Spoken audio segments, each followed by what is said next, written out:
What I'm going to be introducing, and the man really needs no introduction. As a former councilman and a former mayor for the city, and he has been the chair for the Tornado Fund Committee that we have had established. And I'm just telling you, there is no way to say thank you to so many people who have donated and contributed money, their time, their sacrifices, and everything else to Joplin to help us recover after our tornado, and we are very appreciative of that. And today's press conference is going to elaborate and let the citizens know and the region know of the things that we have done with the money, how we have been good stewards of it and helped people who have needed help and who continue to need help to this day, who have been devastated from the tornado. So without further ado, I know we have a wonderful committee over here, but I'm going to let the chairman introduce his committee. So, former Mayor Mr. Phil Stinnett, former Mr. Councilman, could you come on up and I'll let you take it from here. Thank you, sir. Thank you, Mayor. Appreciate you coming today. I also want to recognize Councilman Gary Shaw's back here and Councilman Mike Seibert, Councilman Bill Scarce. I think that's all of the council people that are here. We appreciate them being here. Last night we did a little close-up with the City Council. And the reason for all of this is because we recently signed the last of our contracts for our last grant cycle. In other words, we've spent the money. We've got no money left. And while we were formed and appointed by the council and wanted to make a final report to them, we thought the board felt like it was very important for us to do two things. For us to recognize all the organizations who had the programs, who were either already here in Joplin operating and expanded programs or came in as a result of the tornado. Whatever the case may be, we need to recognize and honor them. The second thing was there were almost 1,000 donations to the fund. Some of those came from organizations, so it involved a lot more than just 1,000 people that actually sat down and decided to send financial support to the city of Joplin as a result of the disaster. Now, when they did that, the assumption would be that we're sending money and it's going to be used for what we think it's going to be used for. And in fact, we want to make an accounting for that money to those people. So that's the other reason for having this close-out press conference, if you want to call it that. There are a lot of people to thank, and I've done this before, but I need to do this again. Vicki Coots in the city manager's office, and thank Sam Aslin, the acting city manager, for allowing her to do that. Worked with the organization, helping us with our meetings. The city clerk's office, Barb Hoagland and Bob Grallhofer, who helped with books being put together and all of the paperwork and stuff that had to be made ready for the trustees to look at. Leslie Hass, the city finance director of the city, has managed all of the funds locally, has done all of the contract work, has sent all of the requests off for payment to get paid. And those all went to Community Foundation of the Ozarks, and we'll talk about them a little later in the program. And Mr. Jack Golden, council representative, who was our council liaison. And we didn't let him just sit there as a council member. We made him do some work, actually. And we appreciate all of his efforts. The reason that it worked so well on our end is because of the committee. And the committee was appointed by the council. And excluding myself, the other four people they picked were fantastic choices. They were excellent choices. One of them can't be with us today, Mr. Gary Duncan, he's traveling. But the Fred Mason over there on the far side, Ron Darby, and Paul Trevorrow. And Gary and myself were the 5 members. These individuals took this job seriously.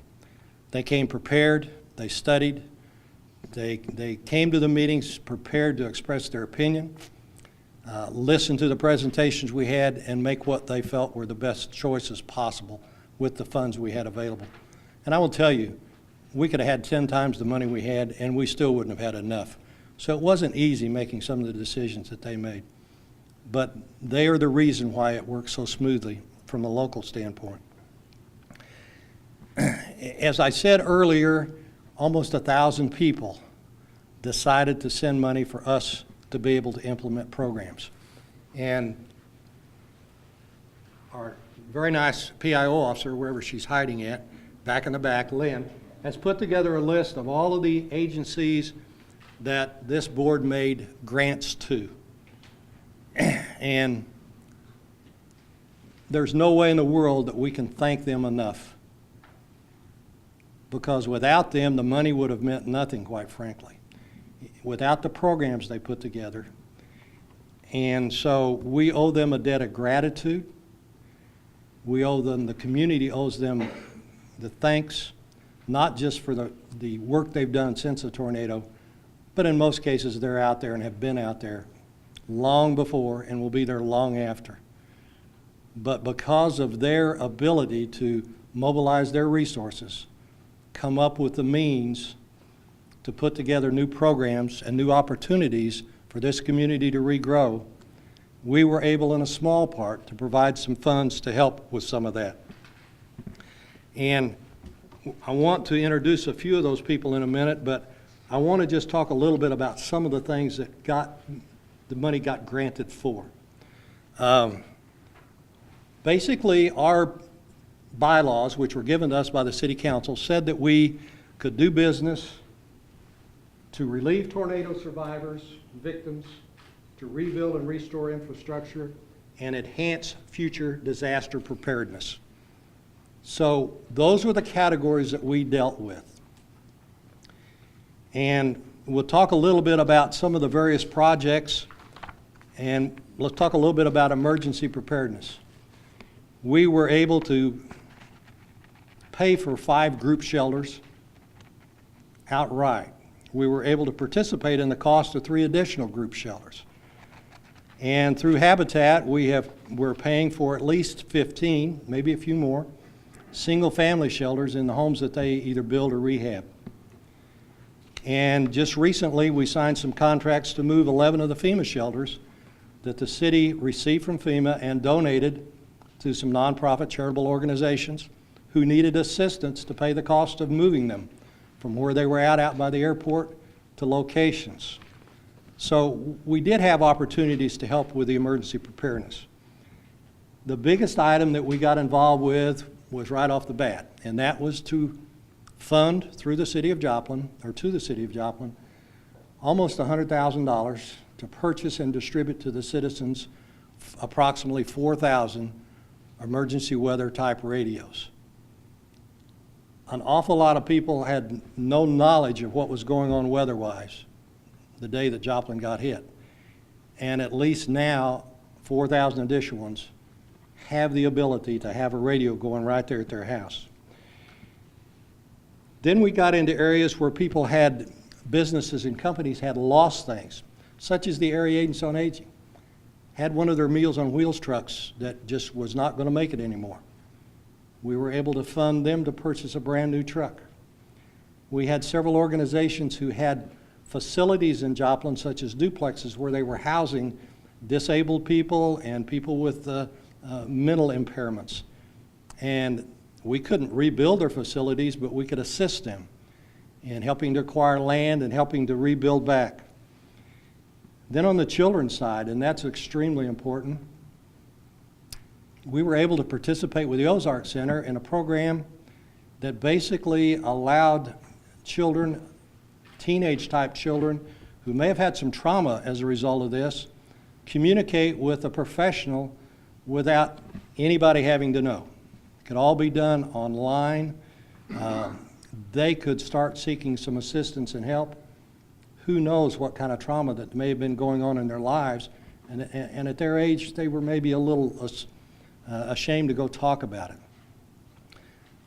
We were also able to work with some agencies who expanded their programs in taking care of children. They had more children come into their operation because mom and dad maybe were out of work, or mom and dad, they didn't have a home anymore and they were struggling to find a place to stay, and they needed a place for somebody to watch over their children a little bit more frequently than necessary. We had instances where the school district received a tremendous influx of kids who needed extra food for weekends, It's a program they have all the time, but it doubled in size. And we were able to fund several thousand dollars to help in that area. Obviously, we had organizations such as Rebuild Joplin and Habitat and others who were dealing with rebuilding actual homes and houses and repairs and new. We didn't have the kind of money to buy new homes, but we could certainly participate in providing materials. We also participated with organizations who were housing and feeding volunteers. Thousands and thousands of volunteers. They had to sleep somewhere and they had to be fed. And we were able to participate in some of that. We also participated in an awful lot of programs like through the YMCA, where they had summer programs, they had after-school programs, the Boys and Girls Club. All of those came with a specific program that they needed a specific help with. And we tried to deal with that. We also tried to deal in the fact that from day one through almost 3 years later, things change, circumstances change. And we didn't go throw our $1 million away right off the bat. We tried to set it up where we would spend money, see what that accomplished and see what the needs, and we went back to the organizations and asked them, what's changed? We'll do another cycle. You tell us what programs we need to get into now. I guess what I'm trying to say is that we were attempting in our small way to provide the assistance where we felt like it was not only most necessary, but would achieve the most for the dollar we were able to put into it. And I'm pleased to tell you, and I told the council last night, 98 cents of every dollar we received went back in direct benefits. We had some administrative costs, such as posting in the newspaper for grant cycles and copies and a few other things, but 98% of the dollars, and I know the board is extremely proud of that, went back. And that's the other thing we want to tell those people that made the donations. You did it with an anticipation and an expectation that you would receive, the people in Joplin would receive the value of what you gave. And we tried to make sure that that happened. Obviously, without those people, we wouldn't be here. So we owe a debt of gratitude to all the people that made it possible to have the money so that we could do the programs. I don't want to spend, and I could spend being a former council member or mayor, I could talk forever. I love to talk, but that's not what we're here for today. And we didn't recognize the organizations last night, and we specifically didn't because we wanted to today. And we have representatives from 3 of those organizations to talk to you today briefly. And I'd like to start out with Cindy Waits, who's the Director of Administration for Catholic Charities of Southern Missouri. Cindy, thank you. Thank you. Thank you so much. I'm very honored to be here to speak on behalf of Catholic Charities, but to speak on behalf of many of the community agencies that have served this community. Mara Taylor, our Executive Director, regretted that she could not be here today. The day after the tornado, her boots were on the ground here and working on behalf of the citizens and the residents of this area. Catholic Charities of Southern Missouri, we have an office here in Joplin, and initially after the tornado, we became the largest provider of disaster case management services. We helped to rebuild 150 homes, or repair 150 homes and rebuilt 14 homes. All along the way, working with those families through a family strengthening case management approach to walking through the issues of recovering from such a devastating natural disaster. And it's really been our privilege to walk alongside so many agencies and the donors. Without their support and the many numerous volunteers that came to this community really allowed our organization to leverage the work of the staff with those dollars, both from the this recovery fund and all the many other donors to provide those services. With the with respect to this fund, we provided help in terms of major appliances that were needed for those families that were recovering in the homes that we helped to rebuild or repair, as well as general disaster case management. Going forward, we are very grateful for some additional support where we're going to be working with families that are still recovering from the effects and looking to rebuild their credit. Maybe their credit wasn't the best before, and now through the last few years it's further been depleted. So through some additional funding, we'll be working to alongside with them with a certified financial health housing counselor that we have on board to look at some credit repair, rebuild, loan remodification, and so this grant will help with some secured credit cards that will work alongside with them. Also additional money, we're going to be looking at building 2 additional low-income housing units that we look to help up to 10 families over the course of the next 5 years. In those homes, they'll be rent subsidized through this grant and through additional support we have at Catholic Charities to keep the rent at or below 30% of their income. But I guess I can't emphasize enough how important the response has been from the donors, the community support, the agencies, to really help us to leverage the our staff ability and resources to help be a small part of the recovery. It's really been a blessing for our organization. We're here to stay for the long haul. We recently started this week our second year with another grant to assist in long-term homelessness prevention issues that may not necessarily be directly attached to disaster, but many of those families are still working through those processes. So we're just very grateful to be able to share a few minutes with you about what we've been doing at Catholic Charities of Southern Missouri out of our Joplin office. Thank you so much.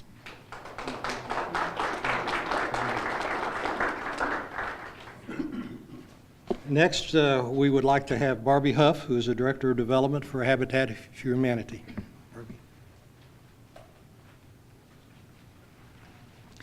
Thank you.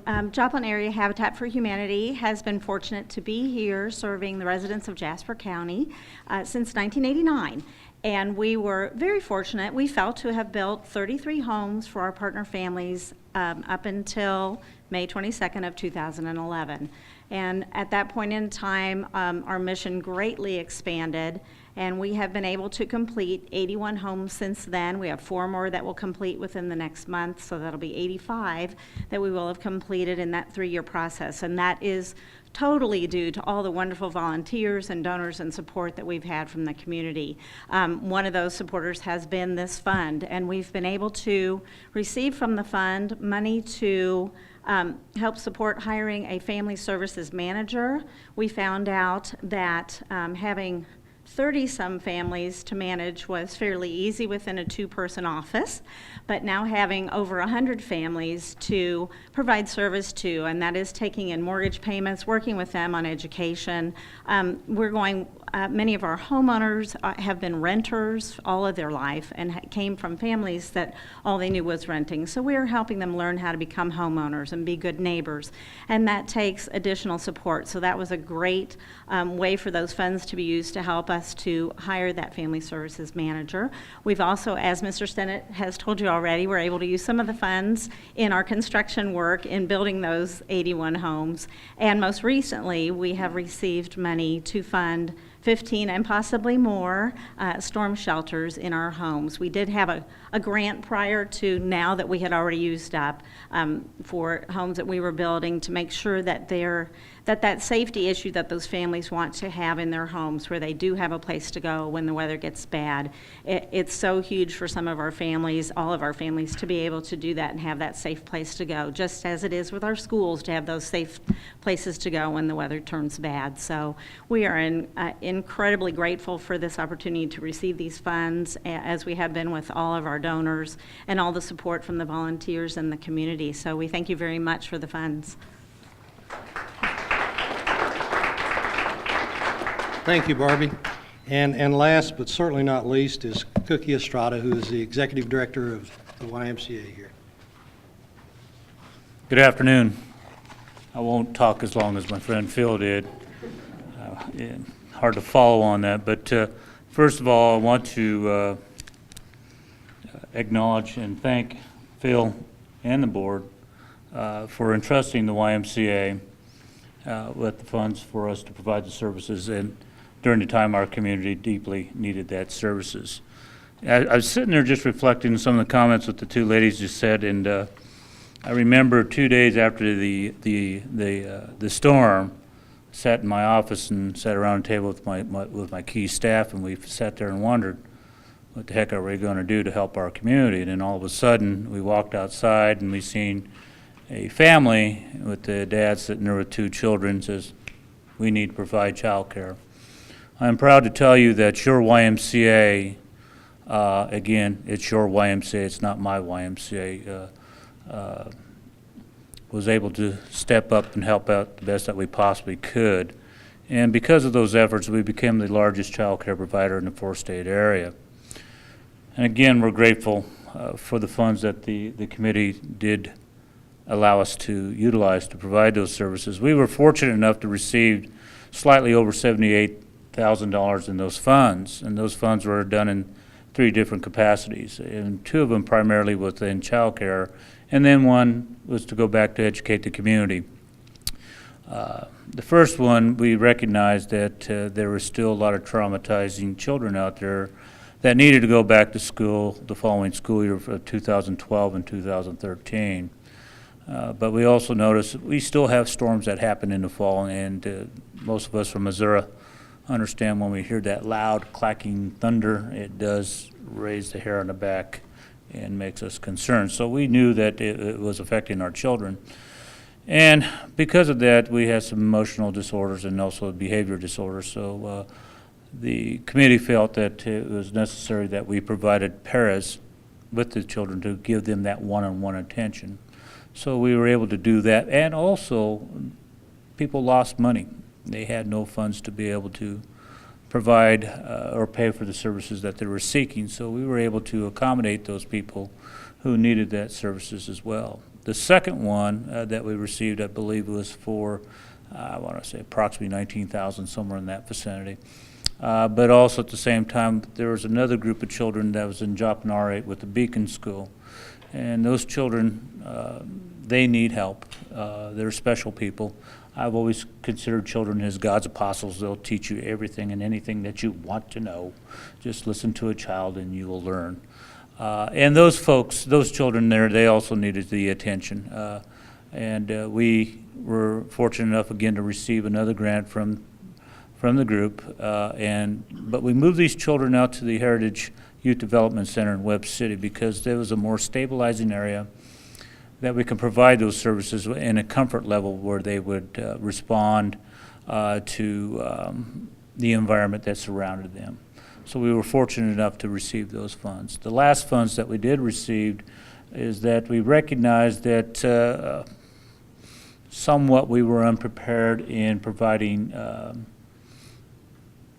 care or action or taken action in regards to first aid, CPR, regarding infant care, using of ADDs machines, and et cetera, et cetera. So the group allowed us to certify 5 of our staff to provide classes of that nature to the community at no charge for 240 people. We finally accomplished that the other day, so that was a task in itself.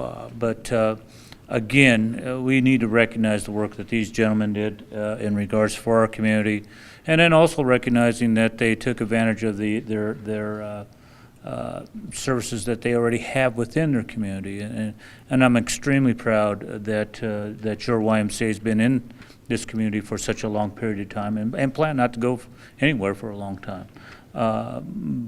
Again, I commend you for the work that you gentlemen have done. And I hope that we'll never have anything like we've seen back in 2011. And again, we appreciate your support towards the community.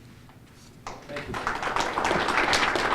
Thank you. Leave me that sheet right there. Thanks, Cookie.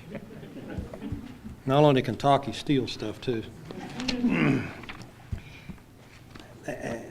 these three people are just a representation, and a small representation, of a lot of fine people who came and made presentations to the board with their program.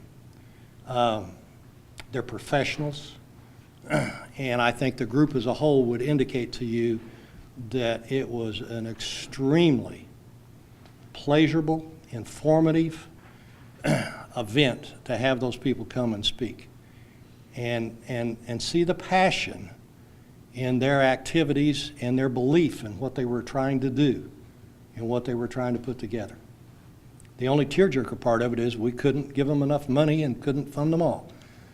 But they deserve our respect, and they also deserve a round of applause, and I'd like to do that for them right now.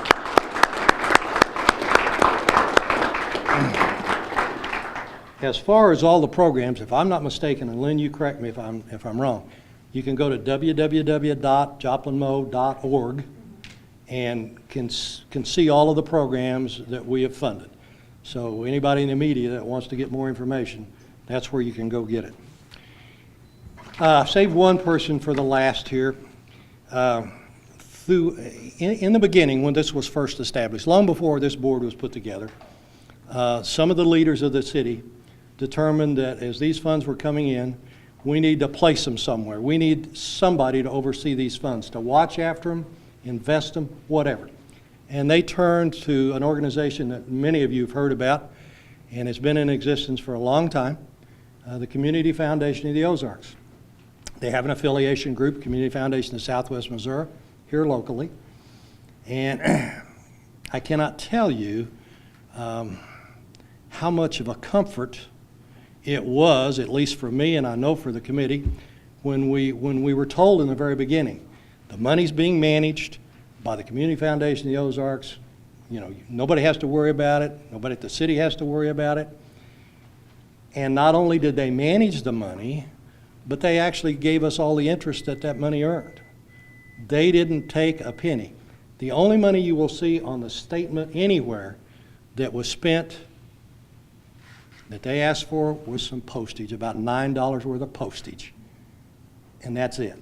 They gave us every other amount of money that came in, charged us no administrative fee, no cost whatsoever. Now, they manage a ton of funds, but for us, we only cared about our little fund, and they did a great job for us. So we're fortunate today we have Louise Knauer, who is the Senior VP of the Community Foundation of the Ozarks, to come and speak to us. And Louise, please.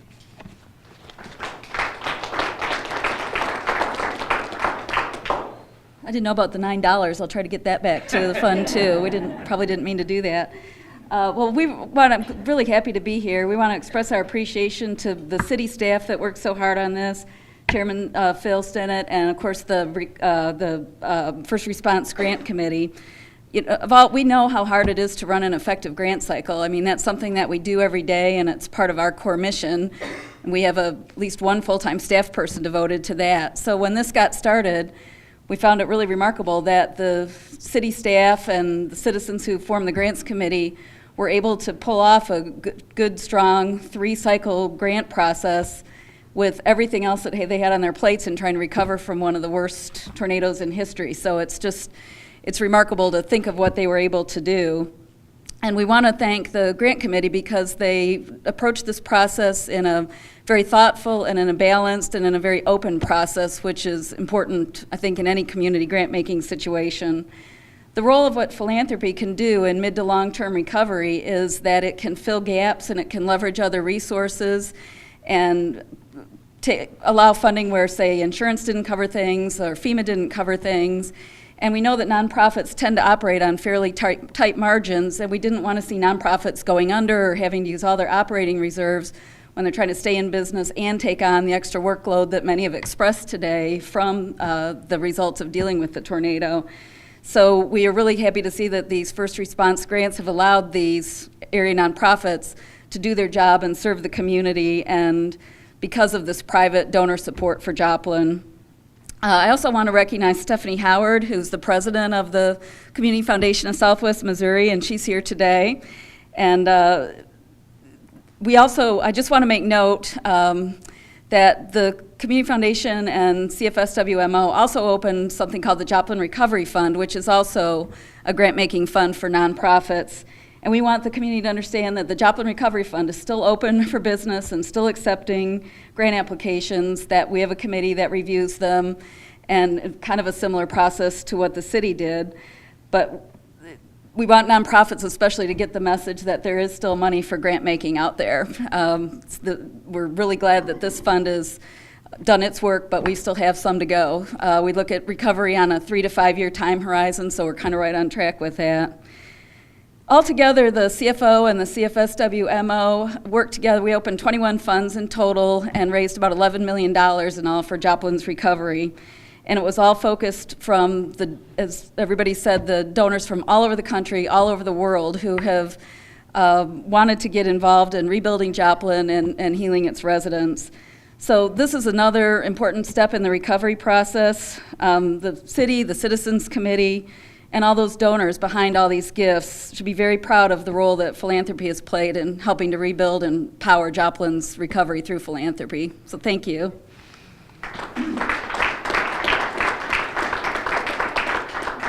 Louise, thank you. And I don't know, since your fund here still has money, maybe we could make a grant application to it and get some money and go again for a while. Okay, I asked Mr. Jack Golan, who was our council rep, to just talk briefly to give a little different perspective because he sat from a different side of the table during this process. And I don't know, Jack, if you've got anything you might share with us. Well, I think probably the best thing to do is to thank everybody. And a couple of people that have been missed that really need to be recognized are Barb 1 and Barb 2, our city clerk and assistant city clerk. They worked hours on putting all these packets together, and I took credit for it, of course. We had Cookie, Stennett Estrado, and Phil. They like to talk a lot, but I'll tell you one thing that's interesting about this guy. One of the things we've done the last couple of weeks, or completed the last couple of weeks, was going out to every site where we were going to set a tornado shelter, figuring out what the base was going to be, the location was going to be, talk to the contractor, the equipment needed and all. And let me tell you, we were over to church, and the preacher comes out in just a shirt, his staff comes out in just their normal dress, and Phil doesn't come out of the car. He does not come out during cold, cold weather. So I want everybody to recognize that about him. One other thing I would add to you, what you're getting from the city is, I think, a job well done. But what you're also getting with the city, and a lot of you had a start with the city, with the Community Development Block Grant Program, where the city has assisted in the starting of, I don't know how many, but a great number of not-for-profits that serve people. So keep that in the back of your mind as you use those CDBG funds. You have a couple of different kinds, but you have just a straight CDBG program, and every year there's a certain amount of that money that's available to not-for-profits. Having said that, I think it's time to say goodbye and thank you for everything that you've done, because I know it was a lot of hard work. We had a computer failure or two on getting those applications in one year, and that was a real test of endurance. We have to thank Leslie again. Leslie is the gal who kept us straight on the funds, and somebody said that's remarkable, and it was remarkable. And she gets to keep the 2% maybe. So thank you all, and that's it.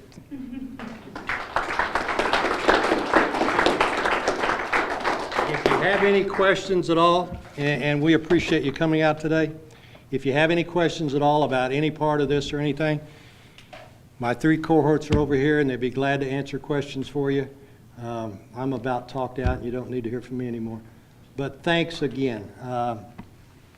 Don't know what else to say except thank you. Lynn, thank you for putting this together, and hope you all have a great day. Thanks again.